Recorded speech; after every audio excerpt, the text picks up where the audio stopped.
BBC4 Collections, archive programmes chosen by experts.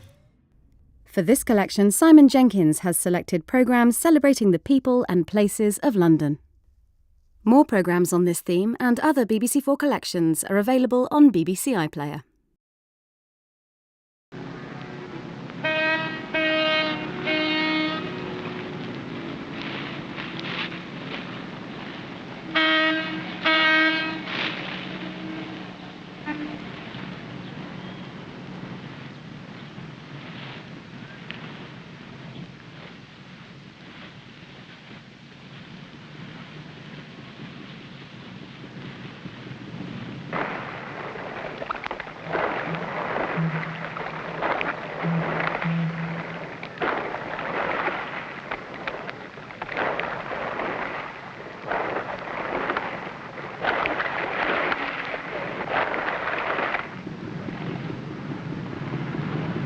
London, 8 million people in a city 2,000 years old. Until recently, the capital of the largest empire the world has ever known. When you come here as a foreigner, you feel saturated in human action or traces of it, piled up solid by Londoners over centuries. Even in a row on the Thames, the muck in the river somehow, obscurely, seems much older than muck in any other city. But in the last few years, a new London seems to have been born, at least in the minds of foreigners.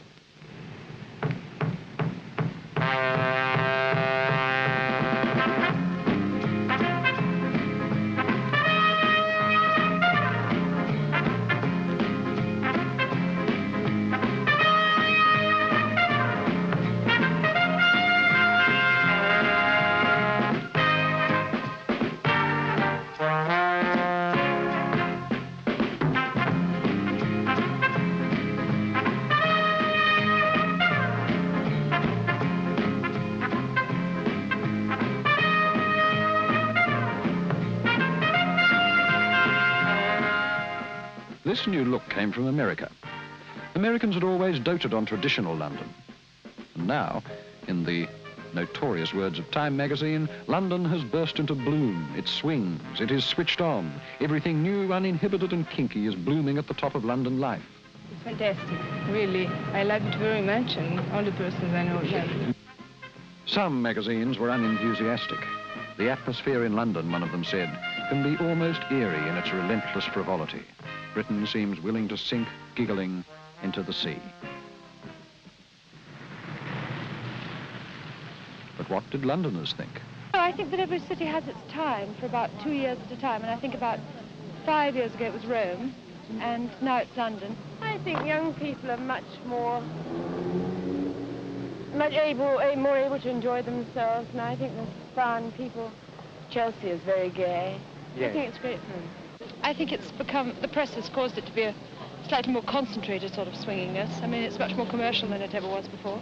Well, I think this is something, you know, that has been a marvellous con-trick, you know, sort of organised in a way, in which, you know, particularly the younger teenagers in this country have been made up, you know, by the people that run fashion and pop business and by the newspaper men, so they themselves have come to believe it. I think it's the image of the miniskirts and the pretty Carnaby Street and things like that. I think that's what makes London swinging.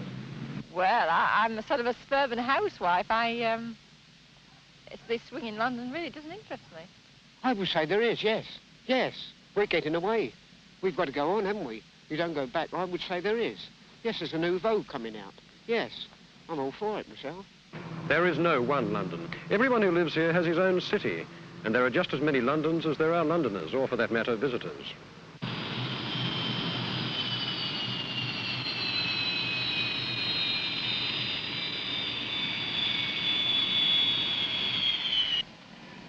Now I come to London for 2 or 3 days at a time as a visiting journalist from Paris.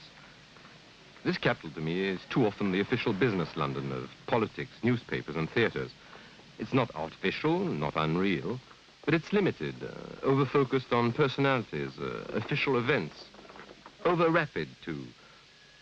I don't really know enough real Londoners. Who built the canal? The French and the British. Who controls it? NASA.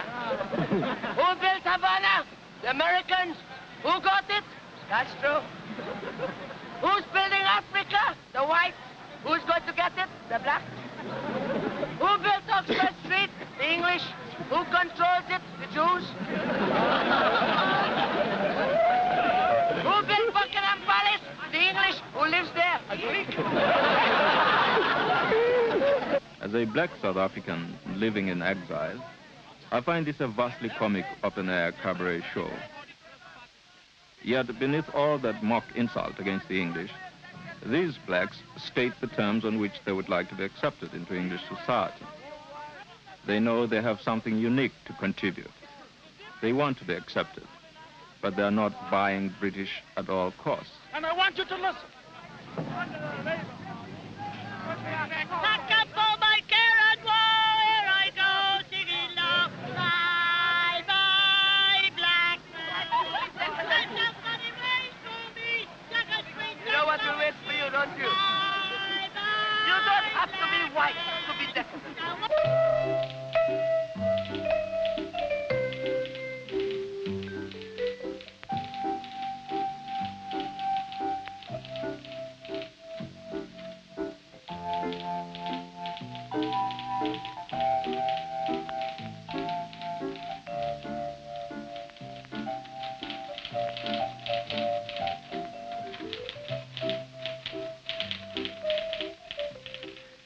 I live here instead of Australia because I make my living writing about art. If you want to talk about world art centres, there are only two, here and New York. Perhaps London's a bit too bland, but on the balance I do prefer it to the States. The material you have to work with here is very rich indeed. I like what English painters are doing, and I collect their pictures. London's totally, completely eclectic, and anything seems at least 3/4 possible.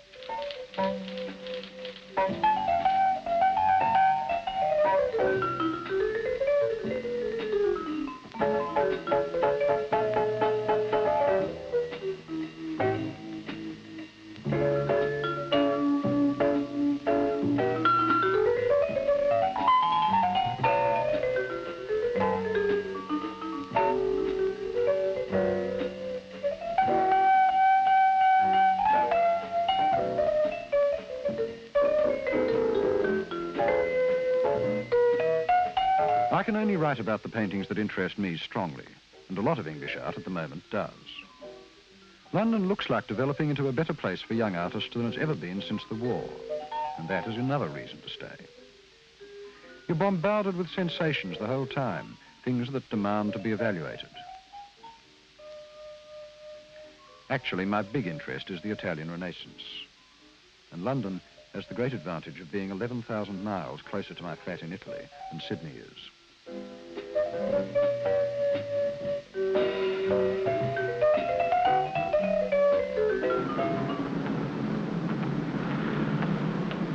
Today we've all come together to look at this other London, the one the foreign magazines saw. And we'll spend the day at it, beginning in Carnaby Street. The irony is that Carnaby Street, the mecca of swinging London, should be so tawdry and dull. The only thing colorful about it is the clothes.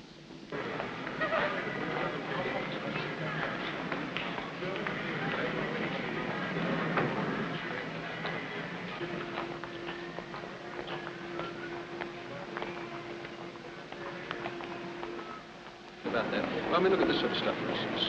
Yeah, it's not cheap. It's well, it's very badly made. That's the objection to it. It doesn't last too long. There's now a sort of mini Carnaby Street in Paris, where they sell English stuff. There's even one in Rome. When I first saw the London Carnaby Street, I was fascinated. But now, really, I find it a bit grubby.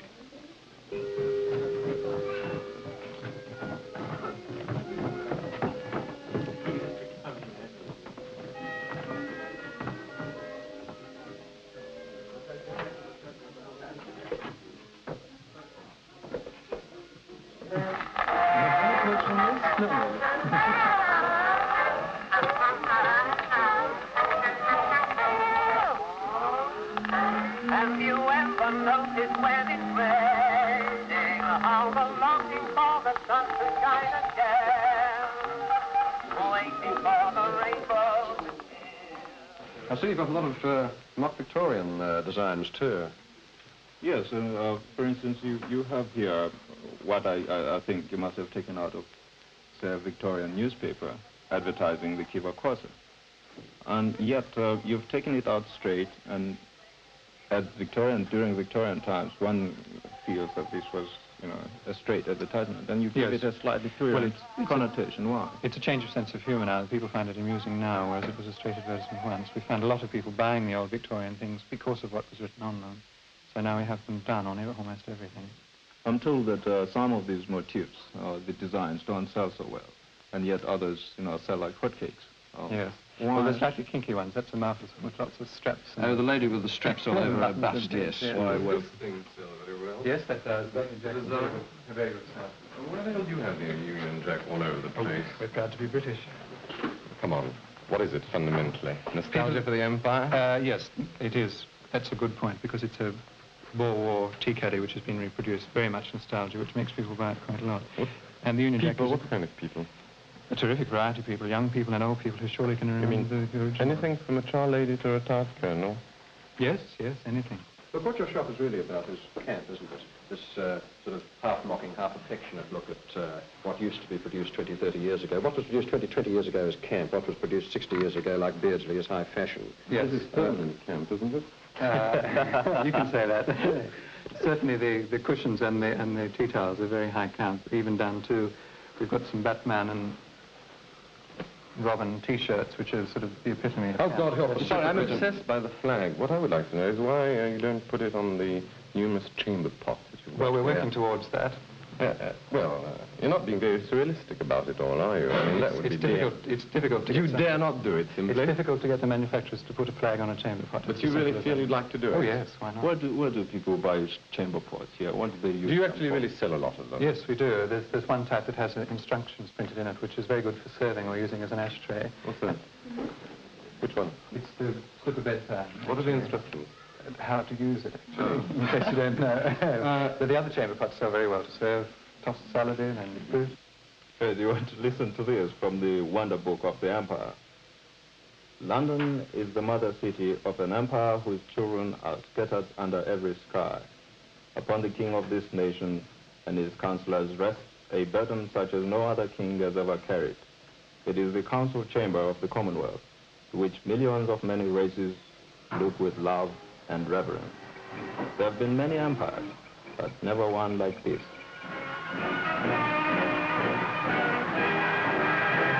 And that was only 30 years ago.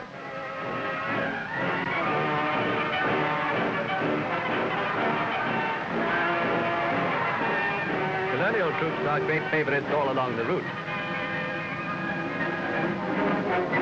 Not today shall we use the high-sounding phrase Commonwealth of Nations. Today we are a family whose lusty sons from the far corners of the earth gather to England's bosom.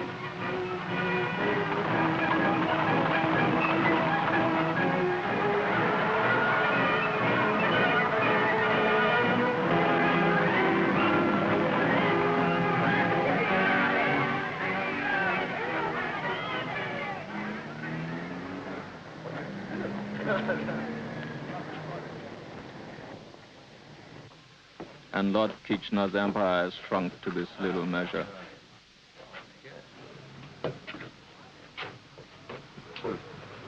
Where do you have this stuff made?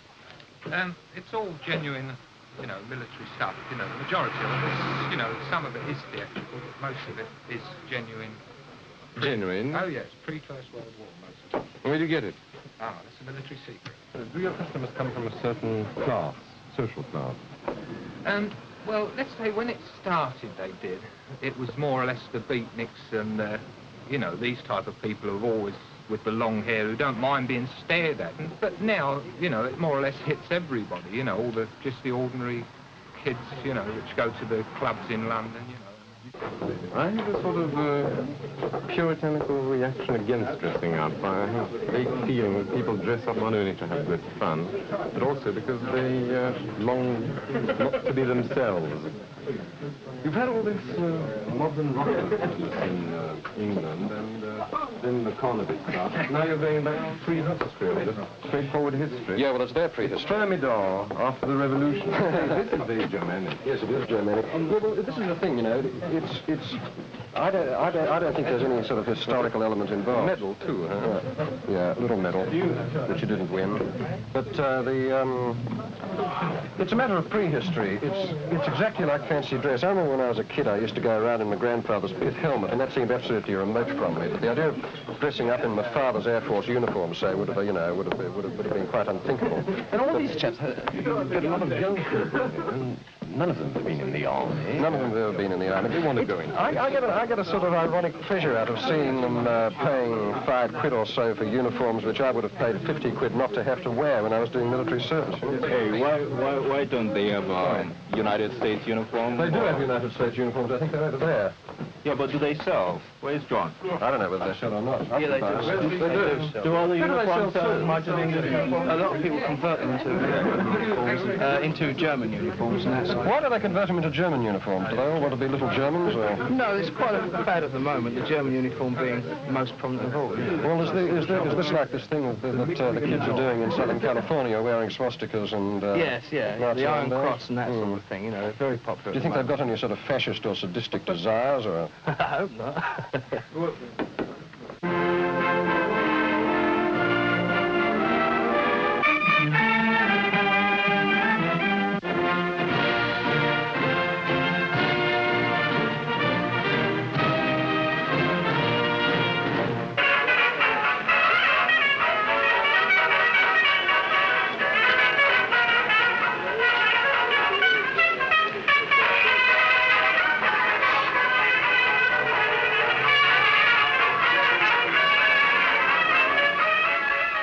Wearing an old uniform is a dandy's gesture.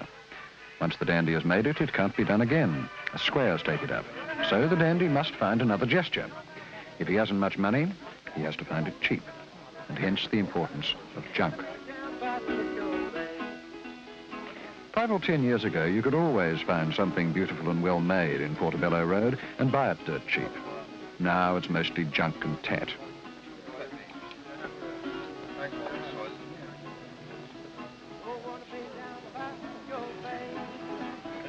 The swinging London myth is based on expendability.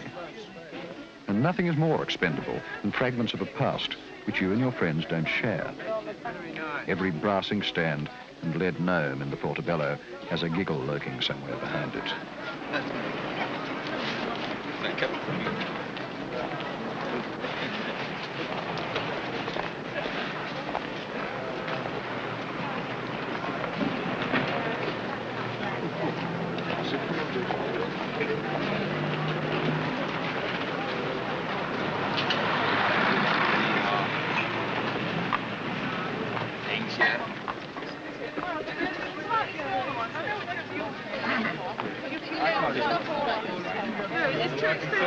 Probably what you don't know. That's right, tricky tailor. Hey? I'm not very lucky, you know, with anything that comes in.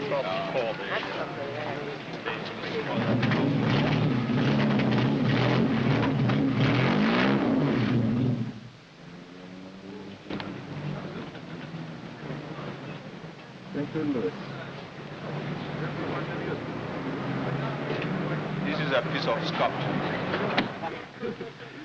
Some junk isn't cheap. Old cars, for instance. The beat-up Jag or the 30s Pontiac has a camp value, though it's got no vintage status at all.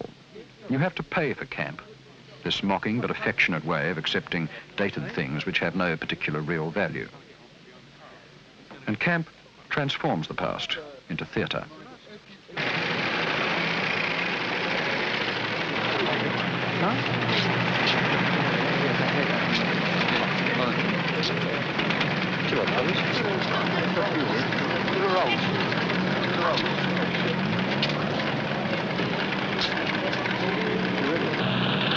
Cars.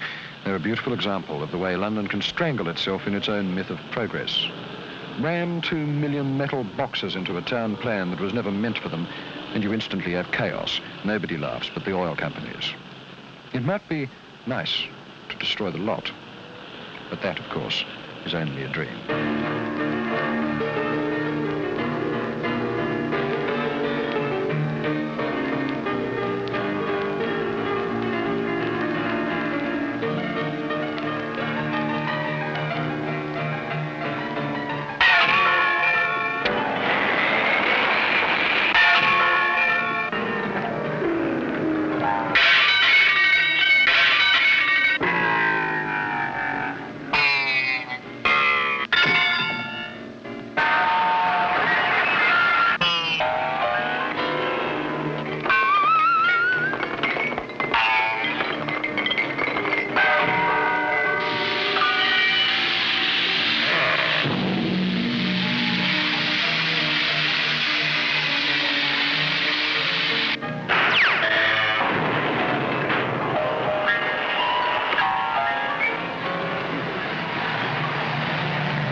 London girls are like lollipops.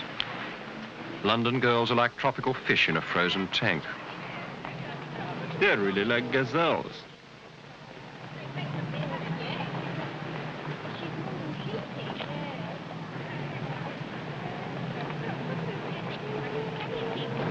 I don't know, here you can, for example, you can wear whatever you want. You know, in Brazil, no, you can't wear very short miniskirts or hats. You can't, and here, anything. Yes. You accept everything. Well, the clothes are more up to date down here. They tend to be too, well, I don't know how to say it, but they always seem to wear the same up in the north. They don't bother to change to get with it, so to speak. I think there's a tremendous search for individuality, which in fact is making us all look exactly the same.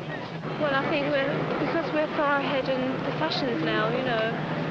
People think of us as the swinging city, you know, because Carnaby Street started it off, and so you can walk anywhere now and wear anything you like. Well, yes, I think that if you look around, you see lots of girls with short hair, and then in a week's time they're all wearing freckles, and then the next week they're all wearing the glasses on their heads or something different. And people now shop to buy dark glasses to put on their heads instead of on their noses. Instead of being told what to think by your parents, you're now told what to think by the magazines and the movies. But I'd like to live in Victorian England, and I don't really like London at the moment.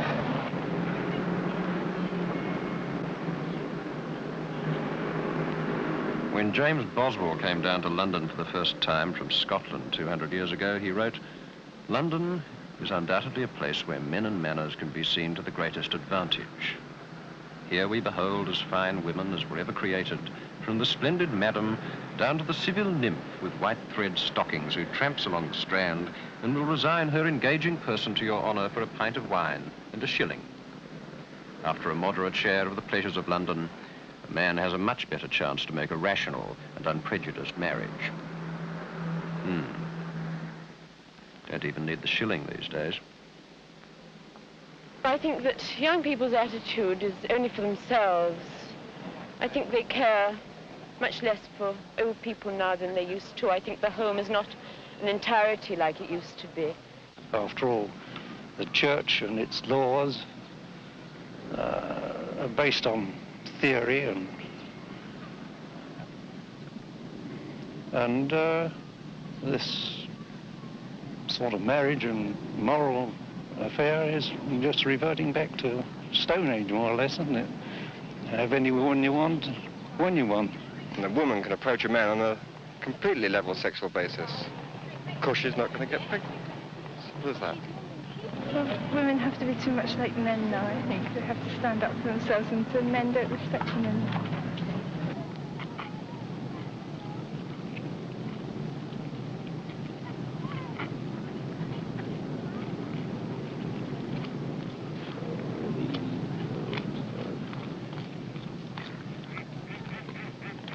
Please may I have my book back? I beg your pardon. Is this your book? Yes, it is. I happen not to believe you. I promise you it is. How can you prove it's yours? Well, I left it here on the bench. Can you tell me what's inside? You've been reading it, haven't you? No, I've not. I've just started looking at the pictures. I'm fonder of the pictures than I am of the story. Well, please may I have my book back? What's your name? Elena. Thank you. Bye. All feminine women respond to a certain amount of, well, not necessarily sadism, but certainly the man being in charge of the situation. And I think that's as it should be, and I think that's as it always will be, even if we wear trouser suits every day and every night, and even if we work and earn as much money as the man. I think just instinctively that will be the way round, that it will be.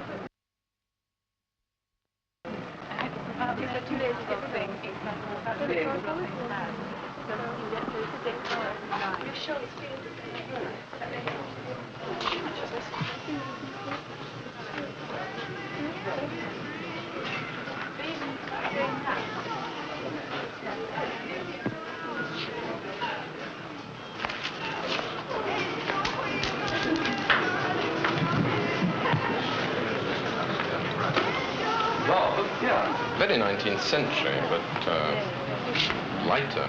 Much nicer, in fact. I like this kind of light, fluffy stuff. It looks good on women. This is one revival I am very much in favour of, actually, Olivier. Yes. Fluffy? Fluffy, fluffy. No, I don't mean the little bit of fluff. I think that's gone out. You don't talk about girls in terms of little bits of fluff anymore. They exist. I don't know. I associate this fluffiness with a certain type of sensuality. In France, we've had more fashion revolutions than republics in the last few years. But no, but nothing quite as sensual as the stuff you get in London. I don't know what it is exactly. I may be suffering from the exotic effect when I come over here, but frankly, probably mainly due to clothes, I find London much more sensual than Paris. Not smarter. I arrived in this country 5 years ago, and then, you know, the English were looking terribly drab. And sad.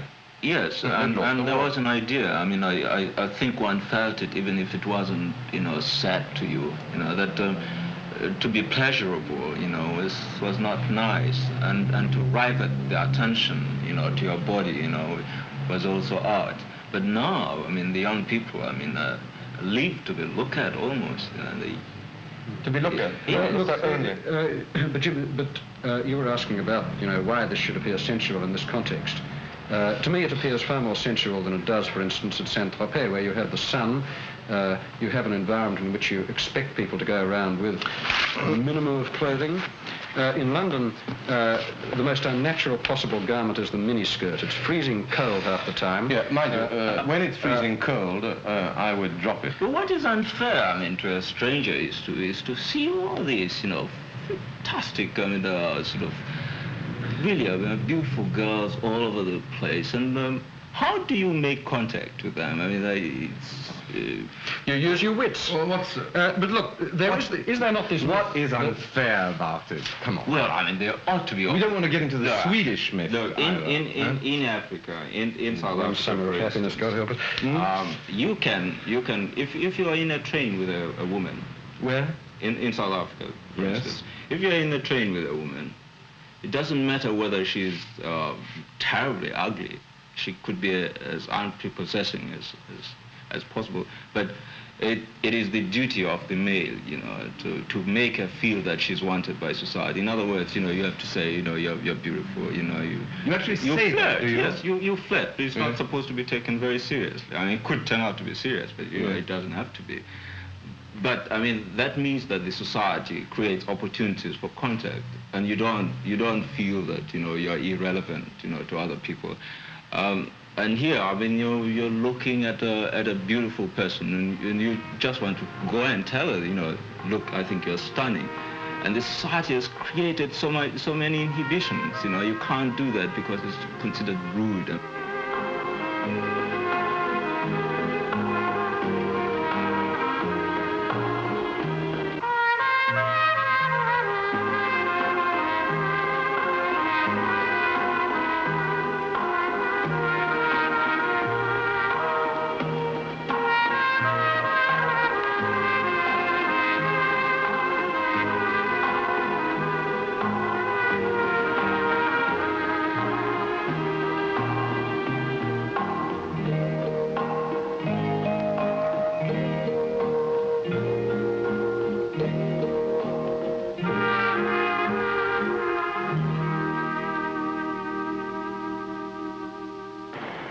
these young boys and girls do look alike, but only up to the neck. I'm delighted to see this long hair thing back, you know. I don't have any difficulty at all in telling him apart. Listen.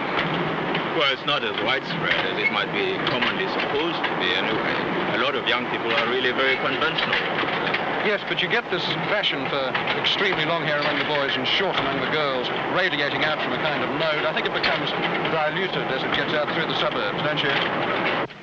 I mean, you've got this large mass living here, adapting what a style-setting clique somewhere in Chelsea is doing. So what happens is fashions get anonymous. They turn into a new sort of conformity.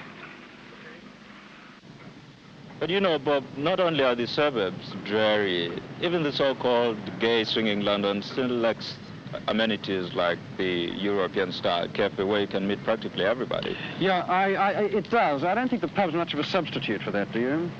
No, as a matter of fact, my main fantasy is waking up one morning to find London littered with that kind of cafe where I can rub shoulders with practically anybody I admire, famous and infamous.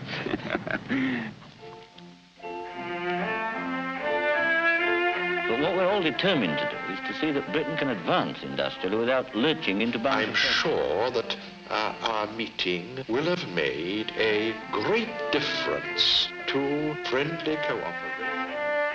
Unfortunately, I think we're a dying country, and it's like Rome just before the decline and fall of the Roman Empire. Yes. I think so. Unfortunately, it's so, but I think it's marvellous to live here now, but I don't feel there's any hope for the future, really, for England.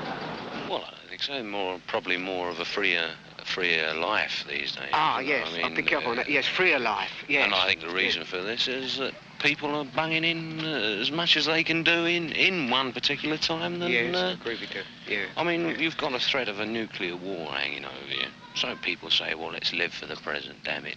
No, I can't find swinging London at all, actually. It's in the shop windows, but it's not in the streets. It seems very exciting when you don't live here, but as soon as you get here, it's excitement, I think. I think that it's missed just to say that, London swinging, but if you really bring this down, there is one small section of the community, there's a few young people that have a certain way of life. Yes. That's all you can say about it. After all, you know, people who live in that kind of place, dreary suburbias, how swinging are they, in fact? Yes, but there are some guys like Arnold Wesker, for instance, who are trying to do something to put a little bit of cultural leaven into that mass. But it appears that Arnold Wesker is not just interested in providing the conventional type of theatre, but that he wants to put into this new building is what? A theatre, restaurants, galleries, and just places to sit and think in, if you can think.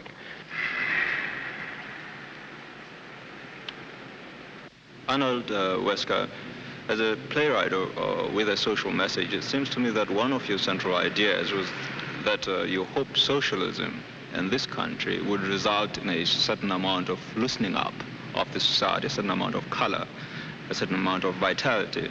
Do you feel that your hopes have been realized in the present generation of Englishmen, or do you see what is going on as a kind of perversion of your hopes?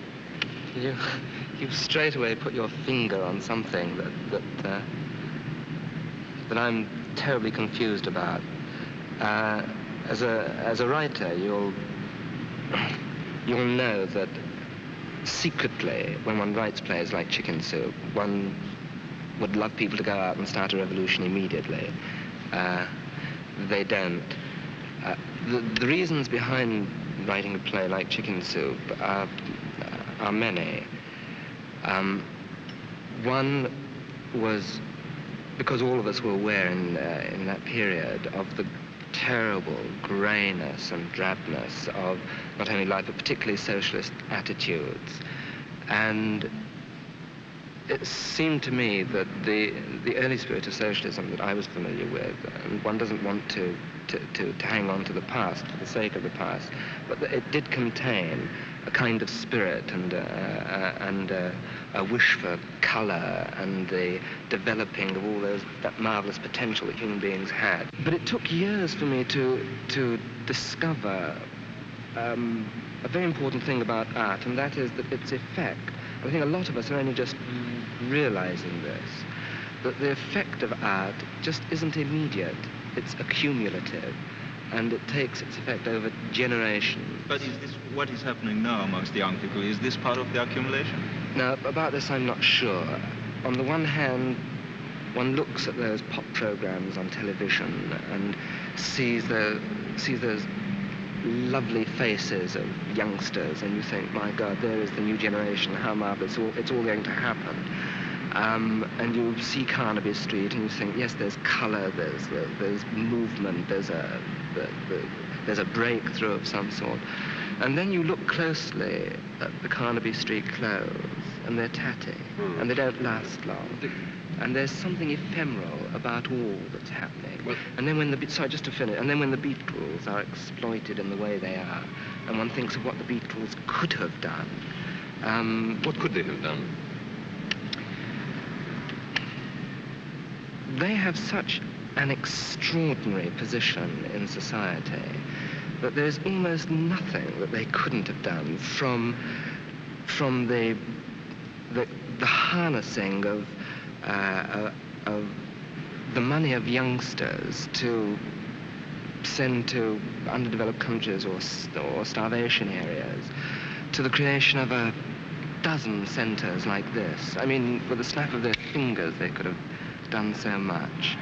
But they have a kind of, they've developed a kind of, the coolness which was intended to be a rebellion against the establishment has developed into a cynicism. All I do know is that there is inherent in English society this mechanism for rendering impotent by applause everything new and exciting that happens.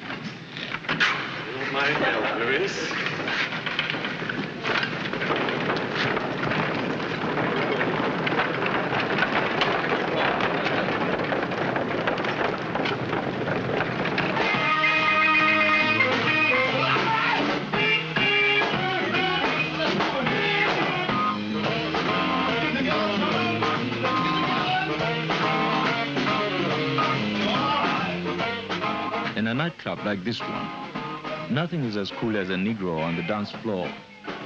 Not that there is anything special about a colored club, but what Negroes have done is to smuggle in a more direct sensuality and a certain sharpness and grace.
After that, I expect to see Osbert Lancaster.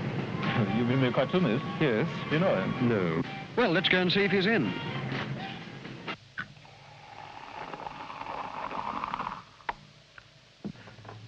Candidly, frankly, how do you feel about the new gay London?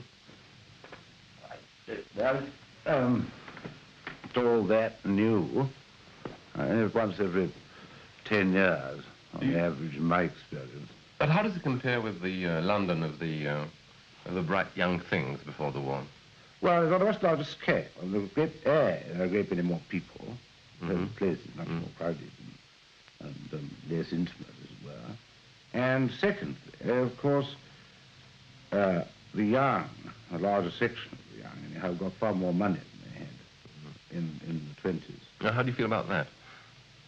Well, I'm always pleased, and I'd like everybody having money. So, what is the fuss about? You know, what's all this stuff about swinging London, according to you? Well, I think it's a phenomenon that occurs about once every 10 years or so. Not about London, surely. Oh, yes, there's always leader writers start off, what is wrong with the youth of today? I mean, a number of times I've heard what's wrong with the youth of today. I mean, 1919 onwards. Yeah, what did they say then? What did they say after 1919? Living in pleasure, living for pleasure, no sense of responsibility, I mean, all. It was the same theme? It was the same theme. Well, only then, of course, combined to a far smaller section of the population. That's it, the pleasure ride has gone down now? Yes, I mean, it's spread. Did it have the very strong, well, sexual implications then that it has today? I was always thought to have. I don't. Yes, but that is a change. I mean, the four-letter words now occur everywhere in print. I mean, no, those are words. What about the facts? Well, I think I've always held very firmly to the view that from any period in the world's history, the amount of adultery, fornication, and homosexuality that goes on remains absolutely constant. The only thing that changes is people's attitudes to it and the amount they say about it or talk about it. And how do the attitudes in the 20s and in the 60s compare? Well, I mean, now, I mean, this is much more permissive. I mean, anything goes. But, and the point is that song, Anything Goes, was written in the 30s. And are you for or against it on the whole? Well, I get awfully bored. I mean, bored by what? Well, I mean, you know, stay me with flagons, comfort me with Air Force, or I'm sick of sex. I mean, really, it's every paper you open. I mean, there's somebody or other. I mean, Miss Bridget Brophy is discussing technique for the young, or I mean, really. What do you object to there? I find it's just cracking awful ball. I'm not that interested in what other people do in bed. I mean, let them get on with it. I don't really want to have every paper always full of more sexual advice. I mean, the amount of advice this generation's had about sex, I wonder if they ever get down to it at all. Yes. Now, of course, you've lost the empire now. And we've and there's a... we've lost the empire. What I want to ask you is, has this loss of empire and the notion of going abroad for the young men, for duty, to other people, has it made the English to turn more inward toward themselves and to think more about the pleasures of the body, about the pleasures of life? I think there probably is. There's a sort of glorious feeling that the white man's burden is now off one's shoulders. That one need no longer maintain. Because this would reduce Kipling. Yes, I mean, there's people watching one the whole time. I mean, what will the locals think? I mean, I think that it had a very, very liberating influence, I think.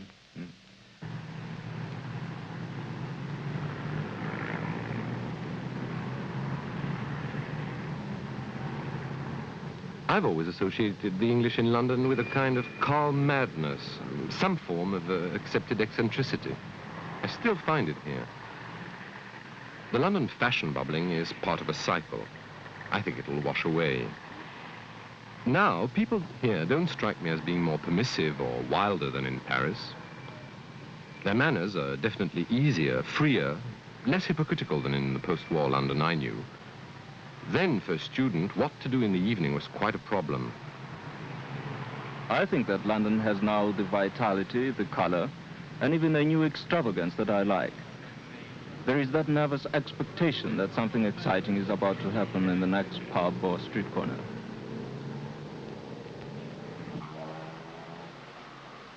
But the buildings and the squares remain, and so do the institutions. Old London stays recognizable. No discotheque can really change that. The energies of New London, whether they're creative or, at the other side, merely anarchic, seem larger when you see them against this traditional backdrop. People talk about a revolution, but below the surface, very little has changed.